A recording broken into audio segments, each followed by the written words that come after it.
और पाकिस्तान पहली बार ऑस्ट्रेलिया के खिलाफ तीसरी लगातार वनडे सीरीज जीतने में कामयाब हो गया।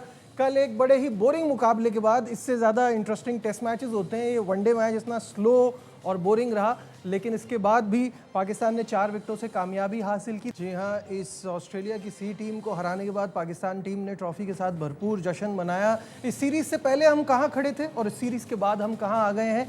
क्या इससे जो हमारा असली मकसद था वो पूरा हो पाया है या नहीं? इस पर बात करने के लिए former captain of Pakistan Azhar Ali हमारे साथ हैं। अजहर, अस्सलाम वालेकुम, वेलकम टू द शो। वालेकुम सलाम, thank you so much. Azhar, मुझे ये बताइएगा, दुनिया इस तरफ जा रही है कि जहां 300 साढ़े 300 रन बनते हैं और चेज होते हैं, इस तरह के स्कोर तो अब टी20 में नहीं बनते जो कल का मैच हो रहा था। And it was so slow, so boring. तो हम किस तरह की क्रिकेट खेल रहे हैं? पहले तो हम ये कहते थे कि हम 90s की क्रिकेट से बाहर नहीं निकल रहे।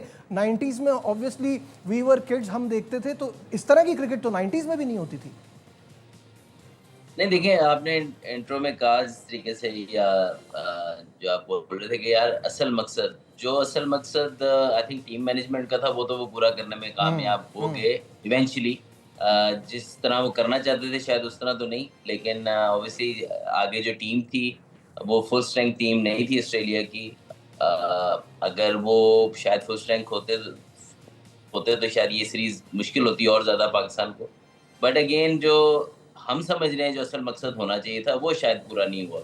और जिस तरह हम बात कर रहे हैं कि जब आप कोई भी टीम मैनेजमेंट नहीं आती है या नए लोग आते हैं तो आके मॉडर्न डे क्रिकेट की बात करते हैं, स्टाइल चेंज करने की बात करते हैं। हमारे हेड कोच ने भी यही कहा था कि we want to play the new brand of cricket, Pakistan cricket को आगे लेके जाना है। पर इन दी एंड जब भी नए लोग आते हैं तो बात इस तरह शुरू होती है, फिर इन दी एंड इधर आ जाती है जहाँ हम आज फिर वापस आ गए हैं कि हमने किसी तरह सीरीज़ जीतनी है, किसी तरह हमने अपने आप को विनिंग जो है उसमें लेके आना है। तो आई बिलीव कि कहीं न कहीं हमारा जो विज़न हम स्टार्ट करते हैं ना जी, हमने अब क्रिकेट को आगे लेके जाना है, वो कहीं न कहीं फिर जब 1-2 हारे या कुछ दचके लगते हैं, उसके बाद फिर आहिस्ता-आहिस्ता वापस आना शुरू होते हैं। तो कंटीन्यूअस चेंज ऑफ जिसको कहेंगे जो व्यूज़ हैं, अपने आप खुद ही अपनी बात को कॉन्ट्रडिक्ट करते जा रहे हैं। कभी कुछ कह देते हैं, कभी कुछ कह देते हैं, कभी कोई बैटिंग ऑलराउंडर हो जाता है, कभी बॉलिंग ऑलराउंडर हो जाता है, कभी आप कहते हैं कि हमने साउथ अफ्रीका में इस तरह की स्पिन विकेटें भी मिल सकती हैं, जो कि हम सबके लिए सरप्राइजिंग है। फिर आप कहते हैं कि जी आपने 300 साढ़े 300 वाली तरफ जाना है या टी20 क्रिकेट में टब 200 की तरफ जाना है। तो फिर आप आगे इस तरह की पिच पे खेल के आप किस तरह आप नए प्लेयर को कह सकते हैं कि जाके शॉटें मारो, अपनी अपनी मॉडर्न डे क्रिकेट खेलो। इस तरह की विकेट पे आप नहीं खेल सकते ऐसी क्रिकेट। तो आई थिंक ये अजहर, हाँ। काफ़ी सारी हम्म। ऐसी चीज़ें हैं जिससे हमें ऐसे लगता है कि अब अभी भी हम कन्फ्यूज़ हैं, अभी भी हम अपने सर्वाइवल मोड में हैं इंस्टेड ऑफ कि हम पाकिस्तान क्रिकेट को आगे लेके जाएँ। अजहर, वही वाली बात ना कि अभी मुझे भी अपनी थॉट्स थोड़ी कंपाइल करनी पड़ रही है, क्योंकि इतनी कॉमेडी ऑफ एरर्स हैं इस सीरीज़ में, जो बातें हुई हैं और वो जिस तरह से कॉन्ट्रडिक्ट हो रही हैं कि एक एक करके उनकी तरफ आते हैं। पहले तो इस चीज़ पर आ जाते हैं हम कि जो बात की गई थी कि हमें अपना जब जिन खिलाड़ियों को नहीं सेलेक्ट किया उनको बाहर किया गया, तो ये जुमला आया कि हम अपना पूल ऑफ प्लेयर्स देख रहे हैं before the world cup and it makes all the sense. लेकिन 3 मैचेस में अनचेंज टीम से आप कैसे पूल ऑफ प्लेयर्स को चेक कर रहे हैं?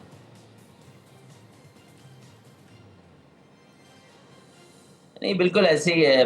अगेन मैं समझता हूँ कि ये सीरीज़ जो खेली गई है वो टोटली इस लिहाज से खेली गई है कि हमने किस तरह ये सीरीज़ जीतनी है। जो जो चीज़ें कर जिस तरीके से चीज़ें चली हैं सीरीज़ में, उससे पता लग रहा है। जिस तरह पिचेज़ बनी हैं, तो they wanted to win the series. अब काफ़ी देर तक वनडे क्रिकेट नहीं है, तो आई थिंक कि जब आप लास्ट सीरीज़ जीते होते हैं तो everything stage at the same place.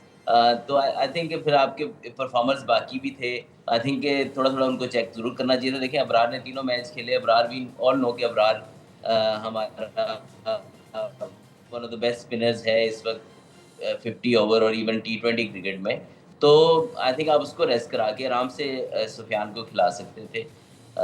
फिर आपने शादाब को विद नो 50 ओवर परफॉर्मेंस देखें, उन्होंने उसने अपनी सिलेक्शन को बैटिंग की परफॉर्मेंस से ज़रूर सही साबित किया, लेकिन पहले 2 वनडे में उन्होंने एक भी विकेट हासिल नहीं की। और साथ में फिर जब 70 वो कर जाते हैं, तो फिर आपका बयान आता है कि जी he is a batting allrounder. तो आई थिंक कि चेंज चॉप एंड चेंज थोड़ा-सा आप होम सीरीज़ में ज़रूर करते हैं। आप चांसेस ज़रूर देते हैं, अपने मेन प्लेयर को कहीं न कहीं रेस्ट कराते हैं। जो प्लेयर आपको पता है कि यार ये तो हमारे कन्फर्म प्लेयर्स हैं, आप नए प्लेयर को चेंज नहीं करते। आप माह सदाकत को 3 मैच खिलाए, अच्छी बात है। समद को अगर आपने पहले मैच में खिलाया तो तीनों मैच दिए, वो भी सही है। जो नए प्लेयर हैं या अपना विकेट कीपर है अपने, उनको 2 मैच खिला के तीसरा आप रोहेल को खिला सकते थे। और सुफियान मुकीम को ज़रूर खिलाना चाहिए था जब आपने उसको स्क्वाड में पिक किया भी। आप वो कॉन्फिडेंस से वो आया पीएसएल में टॉप विकेट टेकर हो। तो होम सीरीज़ में नहीं आप इस तरह थोड़ी-सी चेंजेस करेंगे।